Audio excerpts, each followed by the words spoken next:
Hola a todos, bienvenidos de nuevo. En esta ocasión estamos en el curso de mejoramiento de procesos, gestión por procesos. Vamos para el módulo 2, que vamos a hablar sobre la caracterización de los mismos. En la primera sesión hablaremos sobre la definición e identificación de los mismos. En la segunda sesión vamos a hablar sobre el mapa de procesos, cómo construirlo a través de diferentes diagramas, empezando por el insumo, proceso, producto. Y en la sesión 3 vamos a hablar sobre la diagramación de procesos a través de los diagramas funcionales y de los diagramas enriquecidos. Sean bienvenidos a esta segunda parte del curso.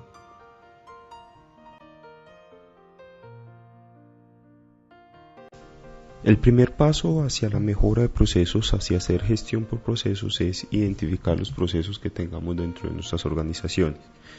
Para ello empecemos definiendo qué es un proceso para todo esto de la gestión. Un proceso es un conjunto de actividades, ya lo habíamos dicho, un conjunto de actividades y tareas. Estas actividades podrán ser secuenciales en algunos casos, es decir, una detrás de otra, o en paralelo, cuando se ejecutan unas al mismo tiempo que otras.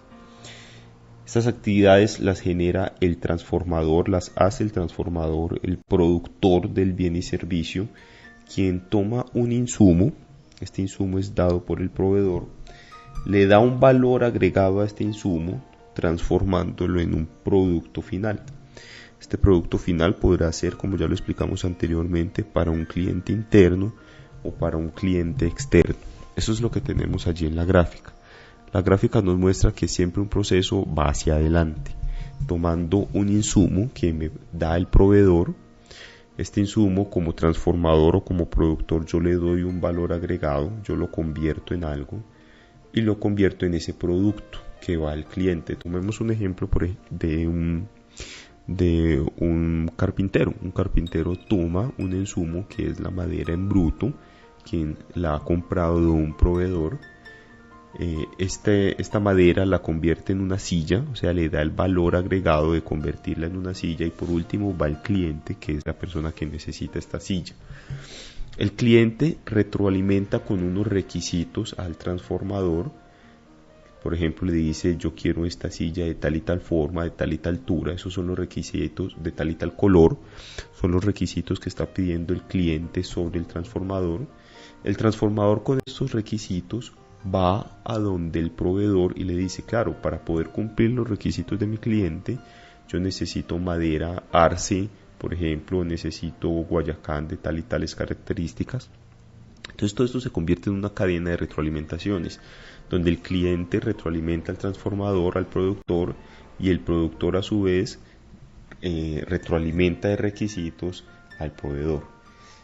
Estos requisitos, cuando es del cliente al transformador, generalmente son requisitos asociados al qué. ¿Qué es lo que quiere? ¿Qué es lo que se necesita por parte del cliente? El transformador, a su vez, también hace unos requerimientos al proveedor sobre el cómo. O sea, necesito tales cosas, necesito estas cosas para poderlas transformar en estas otras que cumplen unos requisitos a mi cliente. Esa es la cadena de transformación dentro de la gestión por procesos que definen qué es un proceso. El primer paso hacia la mejora de procesos, hacia hacer gestión por procesos, es identificar los procesos que tengamos dentro de nuestras organizaciones.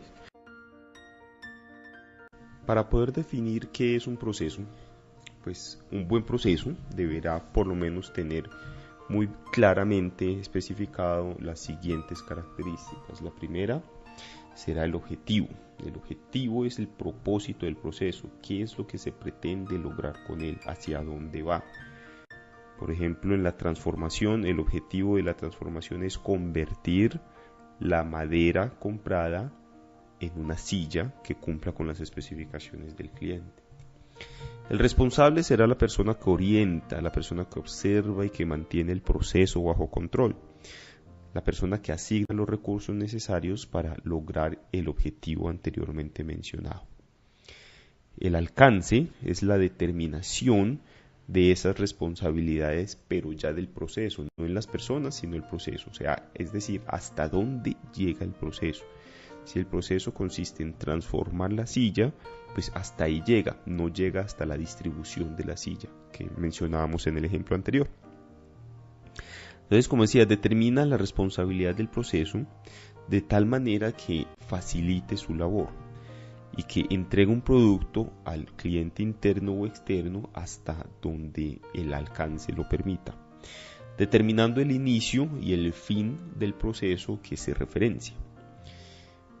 Por último, el insumo. El insumo es todo lo que se requiere como materia prima para ser transformada en el producto final. También es insumo no solo lo tangible, también lo es lo intangible, como la información que se requiere para lograr la transformación o la prestación del servicio. Esto no es solo para el sector productivo, esto también puede ser para el sector de servicios, para lograr la transformación del servicio, y todas aquellas retroalimentaciones para mejorar el servicio, es decir, que las acciones de mejora, las acciones correctivas, también se convierten en un insumo en la gestión por procesos. Para poder definir qué es un proceso, pues un buen proceso deberá, por lo menos, para que un proceso sea proceso, también deberá tener muy claramente definido qué son los productos. Los productos en este caso será todo aquello que entregue el proceso, se hace para el cliente interno o para el cliente externo. Es decir, será el producto o el servicio entregado al cliente, que responde a las necesidades del cliente. ¿Quién define el producto? Pues lógicamente lo define el cliente, no el productor, no el transformador, ni mucho menos el proveedor.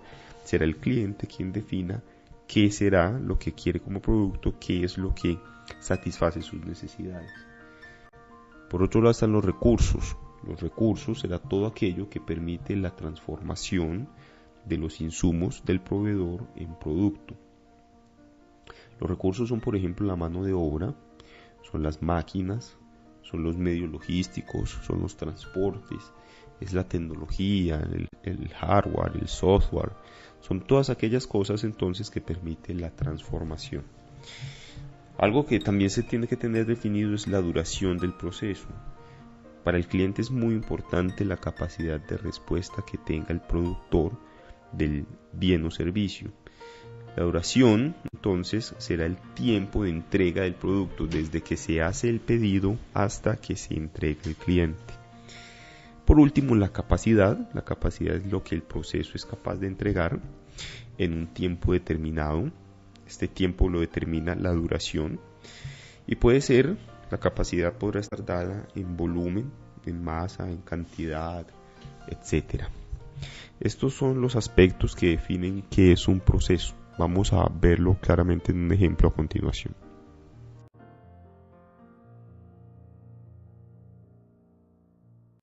Les traigo como ejemplo un caso real sobre una fábrica que hace salchichas de camarón. Lo que tenemos en pantalla en este momento en la diapositiva es el flujo de ese proceso de la producción de salchichas de camarón. No tiene el código de diagramación de flujos de proceso porque todavía no hemos llegado a esa parte del curso, pero creo que es lo suficientemente claro para exponer el punto. Ok, el proceso empieza con el almacenamiento de la materia prima. Este almacenamiento toma aproximadamente 5.8 minutos.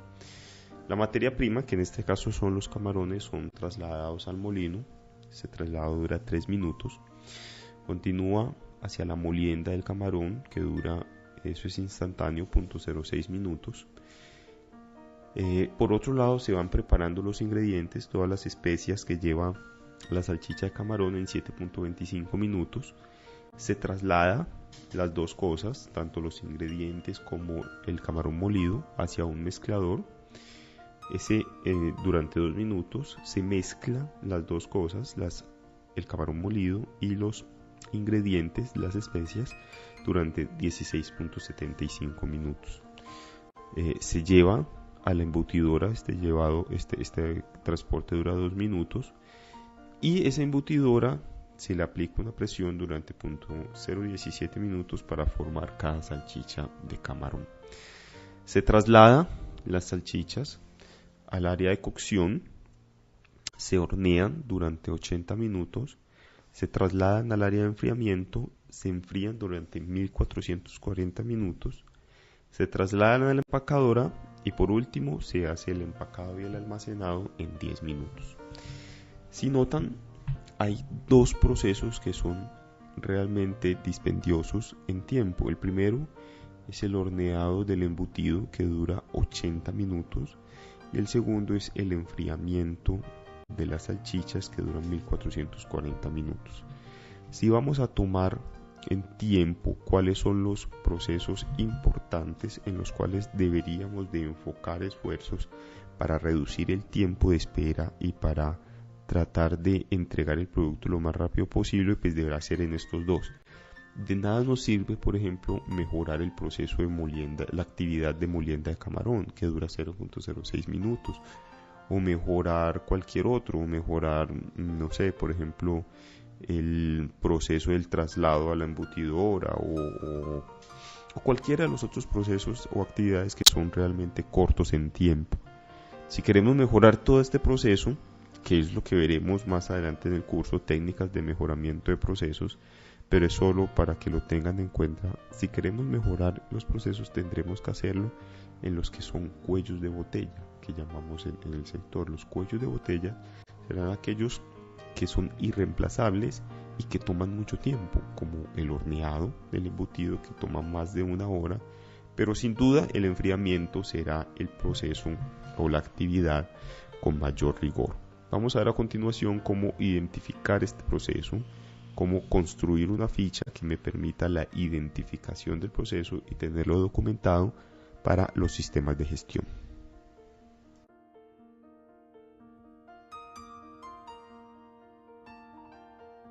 Este es un ejemplo de un cuadro de identificación de procesos en el cual lo primero es marcar el nombre del proceso, se llama proceso de elaboración de salchichas de camarón, darle un número consecutivo, en este caso es un ejemplo, es el 0001, una fecha de elaboración y establecer si es un macroproceso, un proceso, un subproceso, una actividad, una tarea. ¿Cuál es la diferencia? Ya lo explicamos anteriormente. Si es un macroproceso, pues tendrá asociado en su documentación otros documentos relativos a sus procesos, subprocesos, actividades y tareas. Y así sucesivamente. Si es un proceso, pues tendrá solo actividades y tareas. Si es una actividad, pues solo tendrá tareas. Un segundo aspecto muy importante es establecer quién es el responsable. El responsable, por lo general, se marca con el nombre del cargo, no con el nombre de la persona. Esto para evitar que si hay un cambio de persona se tenga que cambiar el documento. No, se asocia el proceso a un cargo. En este caso, a modo de ejemplo, lo hemos establecido para el jefe de planta o el jefe de producción de la empresa de salchichas de camarón. Este es un ejemplo de un cuadro de identificación de procesos en el cual, en otro marco igualmente importante, se establece quién elabora esta ficha. También puede ser con cargos. En este caso hemos establecido el responsable de documentación del sistema de gestión de calidad y cuál es el objetivo. Ese objetivo está marcado tanto por el responsable del proceso como por quien elabora la ficha y un representante de las directivas. Así hemos establecido que el objetivo, o sea, lo que pretende hacer el proceso es producir salchichas de camarón óptimas de acuerdo a los altos estándares organizacionales y a las regulaciones gubernamentales existentes, logrando así la satisfacción de nuestros clientes. El objetivo siempre deberá estar enfocado hacia el cliente. No importa mucho qué deba hacer la empresa para satisfacer las necesidades del cliente. Para el cliente es transparente lo que se haga dentro de la empresa. Lo que le importa es el producto, el bien, el servicio recibido. Por tanto, todos nuestros procesos deberán tener como objetivo eso, satisfacer las necesidades del cliente. En otro marco igualmente importante se establece quién elabora. Continuando la ficha establecemos qué inicia y qué termina el proceso. En este caso, el proceso lo inicia el almacenamiento de la materia prima y lo termina el almacenamiento del producto terminado. ¿Para qué sirve esto? Esto establece el alcance del proceso. El alcance es cuando se recibe la materia prima, es decir, debe existir otro proceso asociado a la materia prima, a la compra de la materia prima, a traerlo hasta la empresa, y debe existir otro proceso para después del almacenamiento del producto terminado, es decir, la distribución o la venta del producto de salchichas. Aquí se enmarca muy bien el inicio y el fin del proceso, es decir, cuál es el alcance del proceso. Antes del inicio se escapa para el proceso, es decir, no se tiene responsabilidad por parte del jefe de planta, y después del termina tampoco tiene responsabilidad el jefe de planta, que es el responsable de este proceso. El jefe de planta se debe encargar desde esta actividad de inicia hasta la actividad de termina. Repito entonces, este es el alcance del proceso.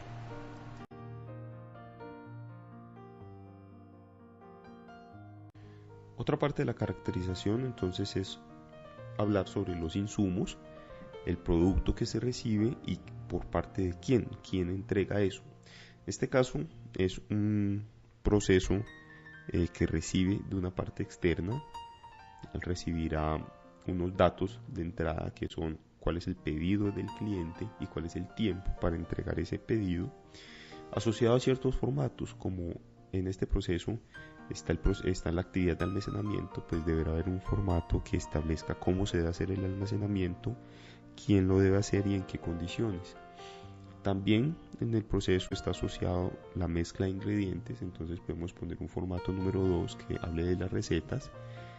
Como se debe hacer una cocción en un horno, pues estará el formato número 3, y en general vamos a poner un formato número 4 que hable sobre los estándares de producción, cómo se debe hacer la mezcla, cómo se debe refrigerar en las cavas, etc. El producto que recibe será entonces las camarones y los ingredientes y el empaque. Al final la actividad es de empaquetado y almacenamiento del producto. Y por último se hace una lista de los proveedores de estos ingredientes, de estos productos que recibe. En este caso Camarones del Pacífico S.A. y se le asocia un nombre de una persona responsable dentro de la empresa proveedora.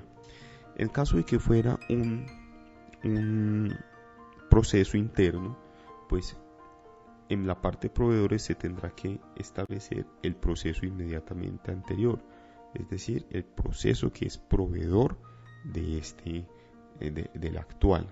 Y en este caso, pues el proveedor será la misma compañía porque es un proceso interno, pero se le asocia el nombre o el cargo de la persona responsable internamente para satisfacer al proceso.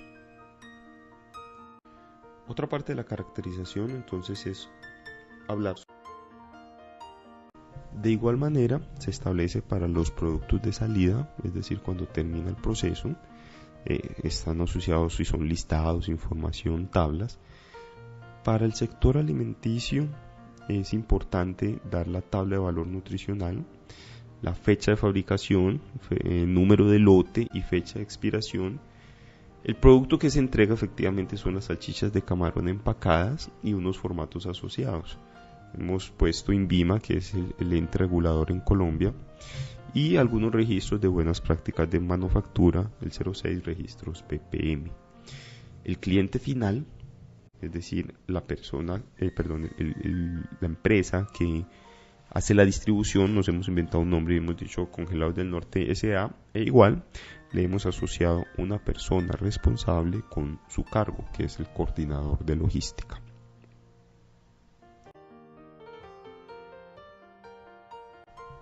Para terminar la identificación de un proceso tenemos estos 4 ítems. El primero es habla de los recursos humanos. Vamos a hacer un listado de esos recursos. Eso nos servirá para establecer el costo al final, ya lo veremos. 9 operadores, 2 transportadores, un jefe de producción, un jefe de calidad. Vamos a establecer los equipos y el material utilizado. Necesitamos un molino, un mezclador, un horno y una cava. Vamos a establecer el tiempo de ciclo. Ese tiempo de ciclo va a ser la sumatoria de cada uno de los tiempos del proceso que teníamos en las primeras diapositivas que hablaba sobre el flujo. Y por último vamos a hacer el costeo. El costeo del proceso se hace de la siguiente manera. Vamos a sumar el salario con todas sus prestaciones sociales del recurso humano invertido en este proceso. Luego vamos a tomar los equipos y vamos a establecer el tiempo de operación de esos equipos por cada ciclo. Y vamos a estimar entonces cuánto vale ese tiempo de operación. Al final vamos a sumar tanto los valores del recurso humano como los valores del equipo y material y vamos a establecer el costeo. Para este caso hemos establecido que son 8 millones de pesos por cada lote de 5.000 salchichas de camarón. Con eso damos por terminado lo que es la identificación del proceso, que es el primer paso hacia la caracterización y hacia la mejora continua de los procesos, es decir, hacer gestión por procesos. Para terminar la identificación de un proceso tenemos estos cuatro.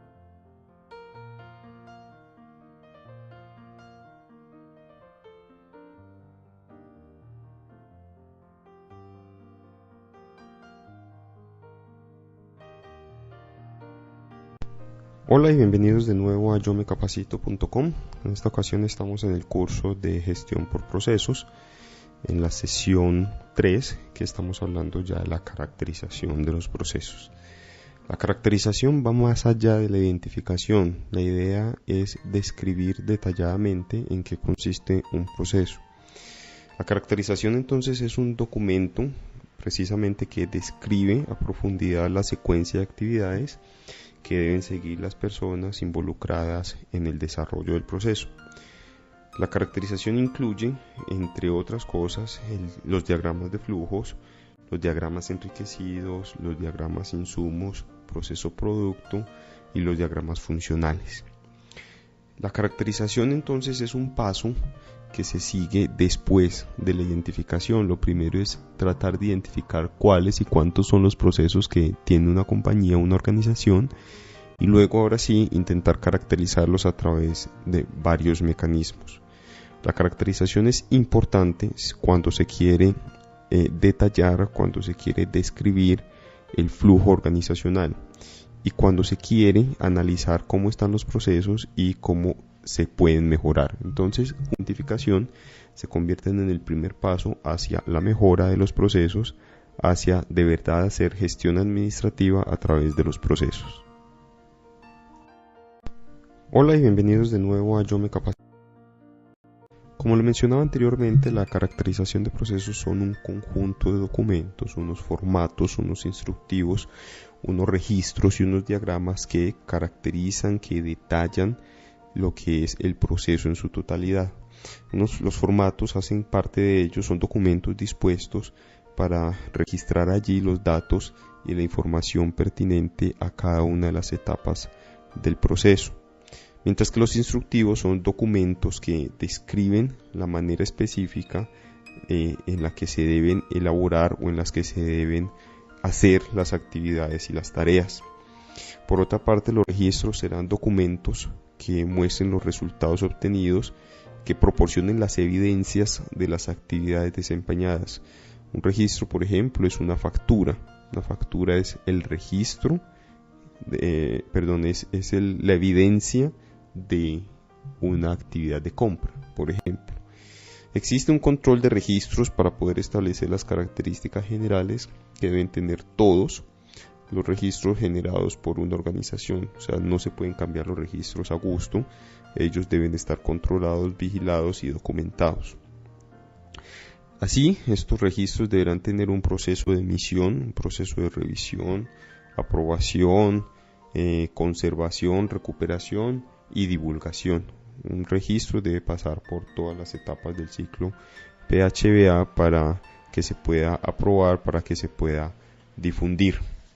Por otro lado, entonces están los diagramas. Los diagramas serán mecanismos visuales, mecanismos gráficos que van a describir detalladamente lo que son los procesos. Estos los veremos en etapas posteriores del curso, en otras sesiones. Básicamente son estos los 4 elementos con los cuales yo puedo caracterizar un proceso, con los que puedo definir las funciones, definir responsables. Los responsables, como lo mencionábamos en otras sesiones, están definidos en la parte de identificación del proceso. Sin embargo, la caracterización es la que le dará funciones a ese responsable y a todos los involucrados en el área y a todos los involucrados en el proceso.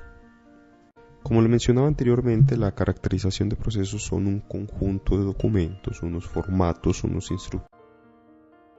Un ejemplo del primer diagrama es el diagrama insumo, proceso, producto. Pues entendemos la cadena que esto significa. Con el insumo generamos los procesos y con el proceso generamos el producto, dándole un valor agregado a ese insumo. El insumo es la materia prima, el producto es lo que se le entrega al cliente. Entonces lo que tenemos en pantalla es un diagrama insumo, proceso, producto para caracterizar esta cadena de valor. Es un ejemplo en el cual pues simplemente se le asigna una fecha de elaboración para poder tener control de los registros. Se demarca si se trata de un macroproceso, proceso, subproceso o una actividad y cuál es el objetivo de este proceso. En la parte izquierda vamos a encontrar unos cuadros en los cuales vamos a diferenciar dos cosas. Lo primero es que tendremos que marcar cuál es el insumo que va a alimentar el proceso va en la parte, en los cuadros de la mitad, y los dos últimos cuadros nos van a mostrar cuál es el producto. Entonces veámoslo de nuevo. La segunda columna, allí vamos a poner cuál es el insumo que alimentará el proceso, que vamos a detallar en la tercera columna. En la cuarta columna vamos a definir cuál es el producto que me entrega ese proceso.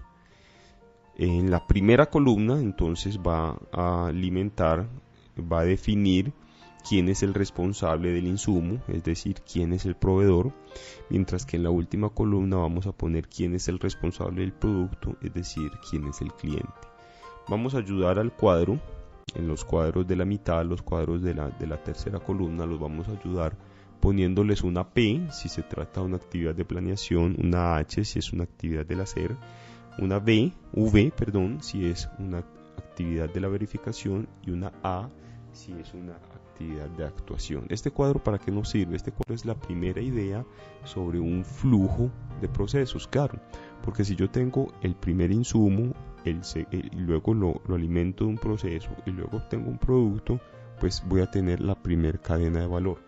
Luego ese producto va a alimentar la segunda fila va a tener el último producto como el proveedor, como el insumo, y va a alimentar un segundo producto y así sucesivamente. La idea es llenar todo el cuadro con todas las filas y columnas de acuerdo a los insumos, procesos y productos que vaya generando el sistema.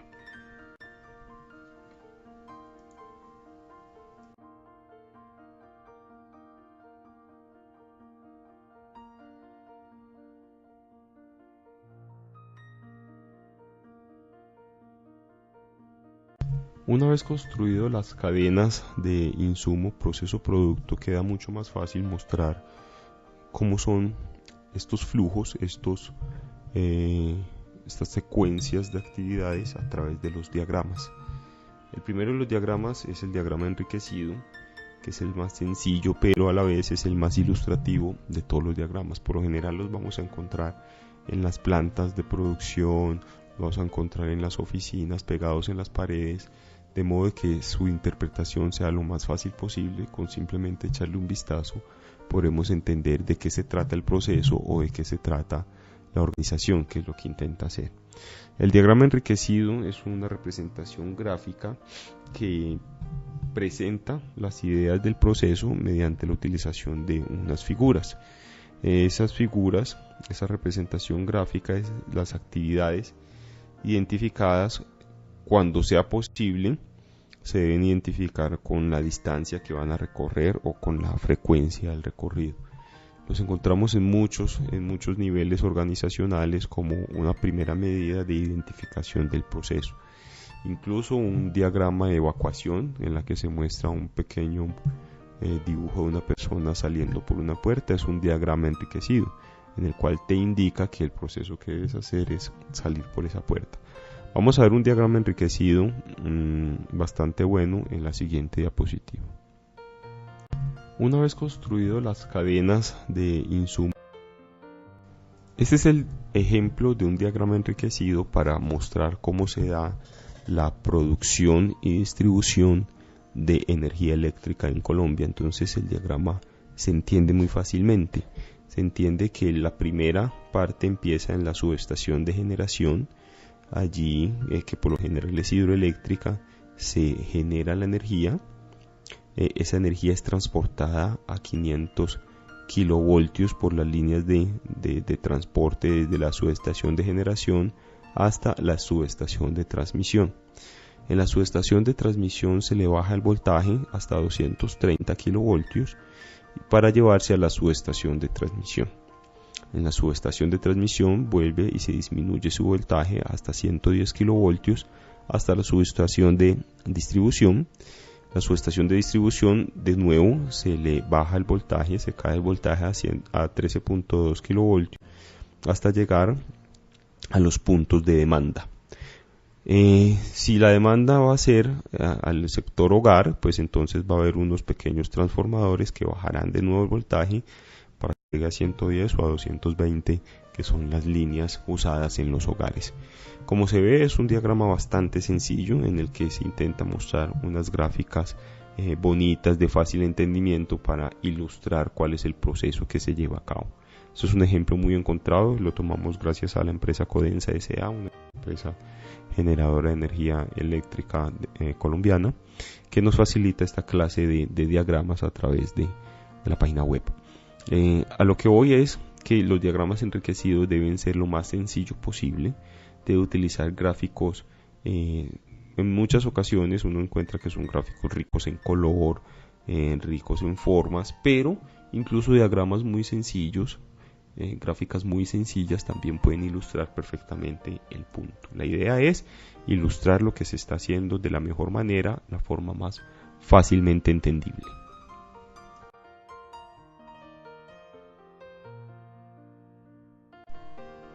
Otro diagrama importante es la cadena de valor empresarial, o simplemente la cadena de valor como se le conoce, introducido por Michael Porter en su obra Competitive Advantage de 1985. Es un modelo teórico que permite describir el desarrollo de las actividades de una organización, generando siempre valor agregado al cliente final. Ya lo habíamos mencionado en anteriores sesiones, que decíamos que solo los procesos son los que agregan valor al cliente final. El modelo se describe en actividades primarias y actividades de apoyo. Las actividades primarias están apoyadas o auxiliadas también por estas actividades secundarias. Las actividades primarias se pondrán en línea horizontal y las actividades secundarias se pondrán en línea vertical, como veremos en el ejemplo a continuación. La cadena de valor se ha puesto enfrente del pensamiento de gestión empresarial como una poderosísima herramienta de análisis hacia la planificación estratégica. El objetivo ha sido maximizar la creación de valor mientras se pueda minimizar los costos, es decir, minimizar en lo mayor posible las actividades secundarias, mientras que se aumentan las actividades primarias, que son las que generan valor al cliente. El modelo de cadena de valor resalta las actividades específicas del negocio como las actividades primarias, en las que se puede aplicar mejor las estrategias competitivas y en las que es más probable que los sistemas de información tengan un mejor impacto, un impacto hacia la estrategia. El modelo considera a la empresa como una serie de actividades primarias, es decir, siempre hacia la gestión por procesos, y las de apoyo son las que entregan un valor o un producto a la empresa, más no al cliente. Veámoslo a continuación en el ejemplo.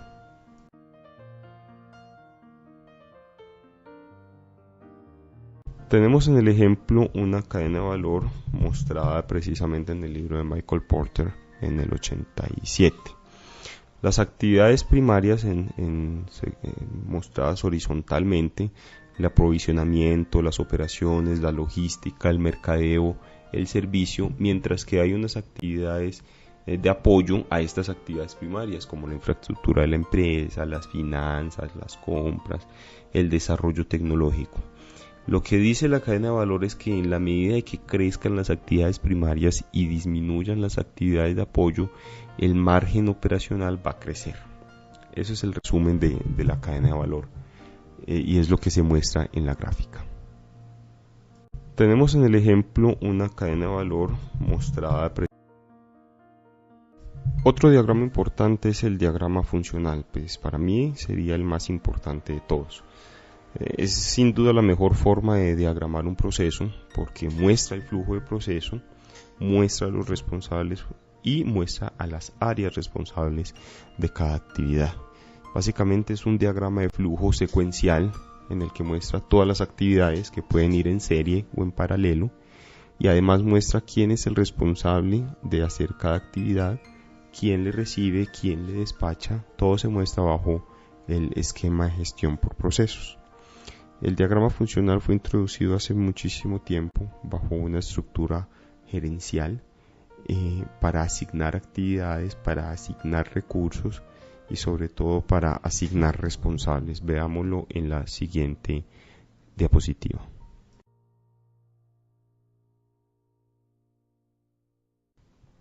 Este es un ejemplo de un diagrama funcional para una empresa en su proceso de devolución al cliente. El proceso inicia en el cliente, que es quien hace la reclamación por algún defecto en la mercancía. El área de servicio al cliente es quien recibe la mercancía y luego se pregunta si la mercancía ha sido efectivamente vendida por la compañía. Si la mercancía no fue vendida por la compañía, pasa al lado izquierdo de nuevo, pasa hacia el cliente y se devuelve la mercancía al cliente, puesto que no fue vendida por la compañía en cuestión. Por otro lado, si la mercancía sí fue vendida hacia la compañía, vuelve y nos hacemos una pregunta, servicio al cliente. La pregunta es, ¿se puede devolver el dinero? Si por alguna razón no se puede devolver el dinero, digamos que la mercancía ya está en mal estado o cualquier otra razón, entonces nos devolvemos de nuevo hacia el cliente y le decimos no le podemos devolver el dinero y por el contrario le devolvemos la mercancía. Si a esa pregunta la respuesta es sí, si la pregunta es ¿se puede devolver el dinero? La respuesta es sí, se envía la solicitud al contador, entonces miren cómo pasa al departamento contable y el contador se hace el requerimiento de aprobación. Si no se puede aprobar, entonces miren que pasa a un portal A y el portal A nos lleva a devolver la mercancía al cliente porque no le podemos devolver el dinero. Pero si por el contrario sí podemos devolver el dinero, el contador envía al área de cuentas por pagar la solicitud, quien finalmente lo que hace es pagar la mercancía al cliente y así termina el proceso.